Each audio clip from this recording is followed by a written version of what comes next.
Hey, welcome to the Daily Ledger Podcast. This is J.D. Frost. Thank you so much for listening. The podcast over the next few episodes is going to be related to the Life Ledger. We're going to be going over the book, not every single page, but different parts of the book. And the Life Ledger is a book that I just wrote that just got released this past Tuesday, November 29th. And it is how to build a system to reach your goals.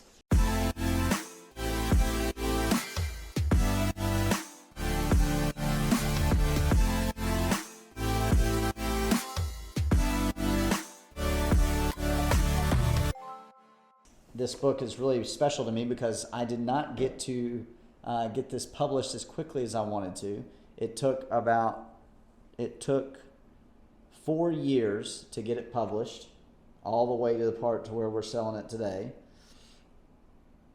I started working with a group called To Market Media back in 2018, and part of the deal was to have a book.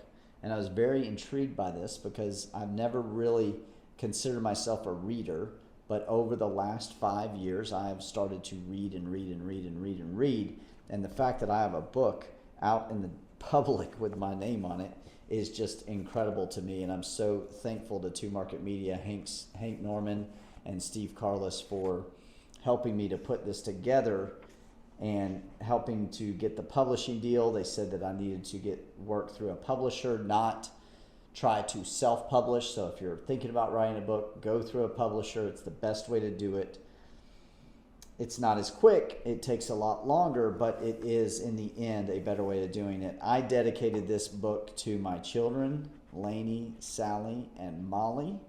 I wanted them to, on this first book, I took time away from them, I took time away from Lindsay, but in particular I just wanted my children to have this dedication for this first book. So this is published by Post Hill Press. I'm very thankful for them and their whole team. They've been awesome to work with, and they have helped so much up until now.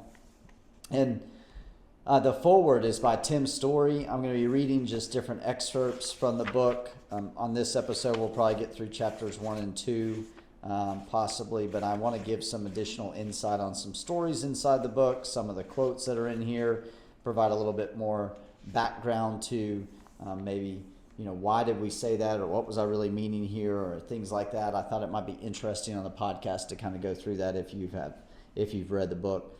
But the very first part of the foreword by Tim Story is, there's a difference between wanting to build a better life and actually having a guide like the Life Ledger to show you how to make it happen. I want people, when they read this book, to walk away with an action plan, with a belief that they now have a system that they can reach their goals, that they have built that system and they are starting the next day immediately, maybe even that day when they put that book down, they know exactly what they need to do next in order to change their life. Because in order to change your life, you got to change your daily routine. And the books that I've read in the past, I'm looking at all the books that are behind me at my desk that I have read recently. These books have taught me many things, such as in Robin Sharma's books, he talks about the fact that when you have better awareness, you can make better choices. When you make better choices, you will have better results. So we need to raise awareness first, and I believe that books and mentors and coaches are the way to raise awareness in your life so that you can then make better choices. And I wanted to be a part of that for anybody. Could be for you, could be for the next person who purchases the book on Amazon. Who knows? But that's what I wanted this book to be written for. So the first chapter, chapter 1, why you need to stop operating. I believe a lot of us, when I say operating in this context, I mean operating is just going through the motions. We need to stop going through the motions in our day, and we need to lead our day with intentionality. So at the very beginning here, if you're stuck, if you're reading these words, chances are you feel a little stuck in your life. It might even be that you feel really stuck. But the good news is that big or small, being stuck typically starts in the same place, you. If you haven't already shut the book because you're insulted that I said you're the cause of your own stuckness, great. you're now one step closer to getting unstuck and achieving what you've always wanted. Because here's the thing, since you're the one who got yourself into this place, you're also the one who can get yourself out of it. The power to change is yours. In order to change, you have to change. That's my favorite saying of Grant Cardone. In order to change, you have to change, and it's up to you. And so a big part of this book is recognizing the fact, and right on page 1, or says page 11, because it's after the forward. But in the first page of chapter 1, it says, you are what is required to change. It's up to you.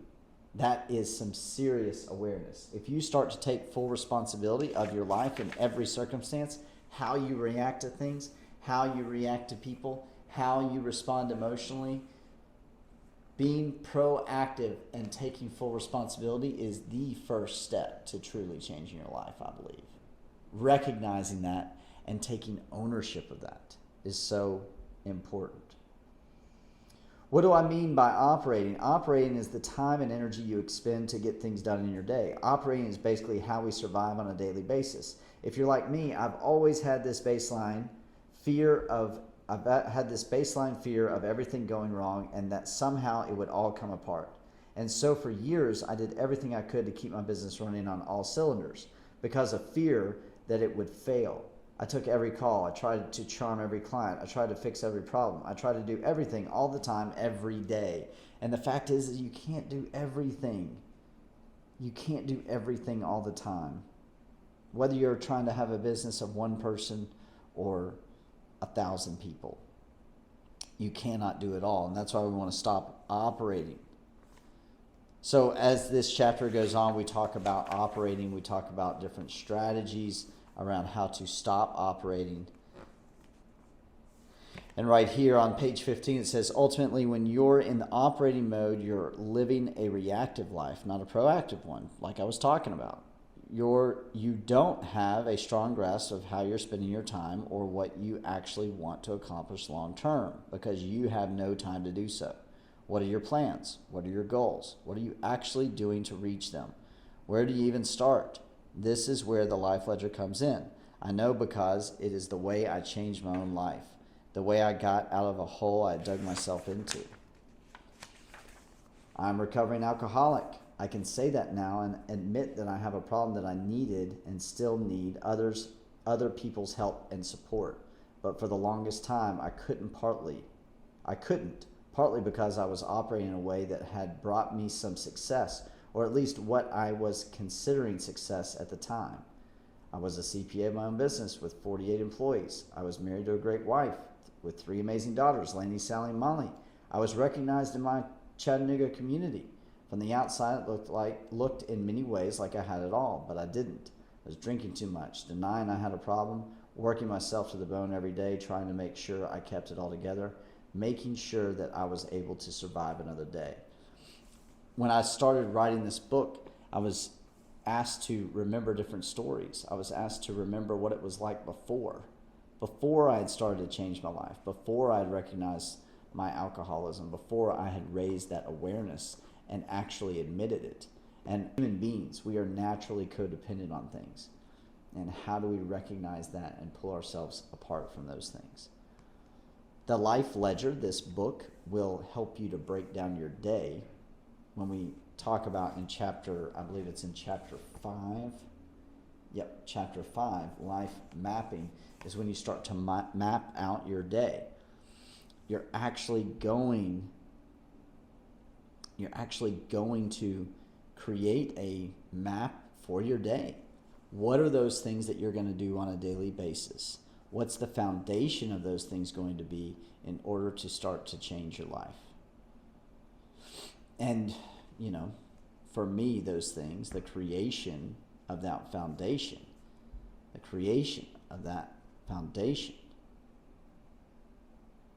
is in your daily habits, your daily routine. And we're going to be talking about that more.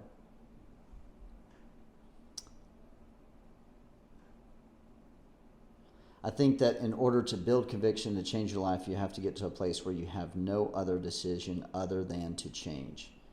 You've got to get to that place where you reach a low or some other catastrophic event happens in your life to where you're like, this has got to change. This has got to be different.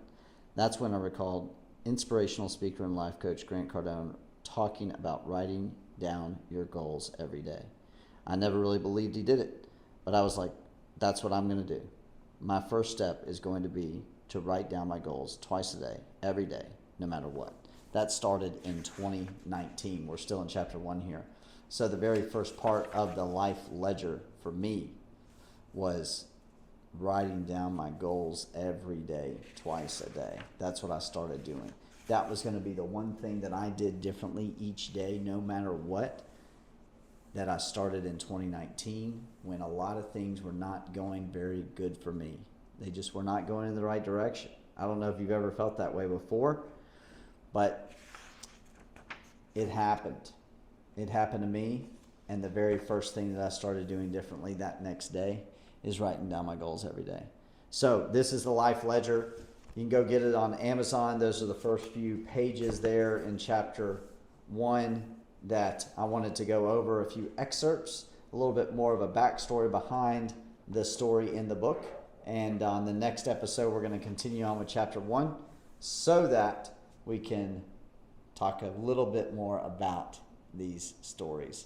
I hope you have an incredible day, and thank you for tuning into the Daily Ledger Podcast. Make sure you're following me on Instagram at jdfrost.today. Follow me on TikTok at jdfrost.today. Follow us on Facebook. We got some great subscriber growth on YouTube, which I'm very, very proud of our team for making that happen. Go check it out on YouTube as well and subscribe to the channel. We got a lot of things that are coming up over the next few months that I'm extremely excited about and can't wait to share with you. But first, we got to keep talking about the Life Ledger on our next episode. Thanks.